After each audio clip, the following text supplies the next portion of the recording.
ইসলামের ইতিহাসে আমাদের প্রিয় নবী মুহাম্মদ সাল্লাল্লাহু আলাইহি ওয়াসাল্লাম এর জীবনে অনেক সুন্দর ও শিক্ষামূলক ঘটনা রয়েছে। সেগুলোর একটি খুবই গুরুত্বপূর্ণ ঘটনা হল তার ক্ষমাশীলতা ও দয়ার উদাহরণ। মক্কা নগরীতে যখন নবীজি মানুষকে আল্লাহর পথে ডাকতেন, তখন অনেক লোক তার বিরোধিতা করত। তারা নানা ধরনের কষ্ট দিত, অপমান করত, এমনকি পাথরও নিক্ষেপ করত। কিন্তু তিনি কখনো রাগ বা প্রতিশোধের মনোভাব পোষণ করেননি, বরং সব সময় ধৈর্য ধরতেন এবং আল্লাহর কাছে তাদের জন্য হেদায়েতের দোয়া করতেন। একদিন নবীজি একটি রাস্তা দিয়ে যাচ্ছিলেন। সেই রাস্তায় একটি বৃদ্ধা মহিলা থাকত। সে নবীজিকে খুব অপছন্দ করত।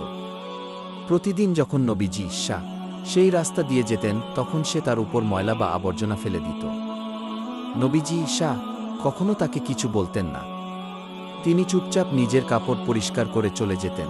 এভাবে অনেক দিন চলতে লাগল। কিন্তু একদিন নবীজি সেই রাস্তা দিয়ে যাওয়ার সময় লক্ষ্য করলেন, আজ আর কেউ তার উপর ময়লা ফেলছে না।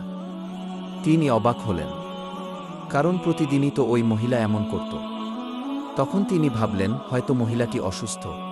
নবীজি তার খোঁজ নিতে সেই বৃদ্ধা মহিলার বাড়িতে গেলেন। দরজায় কড়া নাড়লে ভেতর থেকে দুর্বল কণ্ঠে উত্তর এলো।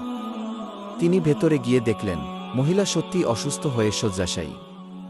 নবীজি তাকে দেখে খোঁজখবর নিলেন এবং তার সুস্থতার জন্য দোয়া করলেন। মহিলাটি খুব অবাক হয়ে গেল।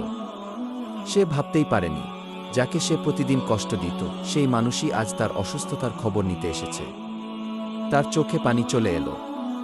সে বুঝতে পারল, এমন দয়ালু ও মহান চরিত্রের মানুষ কখনো মিথ্যা হতে পারে না। এই ঘটনা তার হৃদয়কে গভীরভাবে নাড়া দিল। সে নবীজি এর মহান চরিত্রে মুগ্ধ হয়ে গেল এবং শেষ পর্যন্ত ইসলামের প্রতি সম্মান অনুভব করল। এই ঘটনাটি আমাদের একটি বড় শিক্ষা দেয়। কেউ যদি আমাদের কষ্ট দেয়, তবুও আমাদের ধৈর্য ধরতে হবে এবং ভালো আচরণ করতে হবে, কারণ ভালো ব্যবহার মানুষের হৃদয় পরিবর্তন করতে পারে। নবীজি আমাদের শিখিয়েছেন দয়া, ক্ষমা, ধৈর্য এবং মানুষের প্রতি ভালোবাসা। তার জীবন শুধু মুসলমানদের জন্য নয়, পুরো মানবজাতির জন্য একটি মহান আদর্শ। আমরা যদি তার দেখানো পথে চলি, তাহলে সমাজে শান্তি, ভালোবাসা এবং সহানুভূতি বৃদ্ধি পাবে।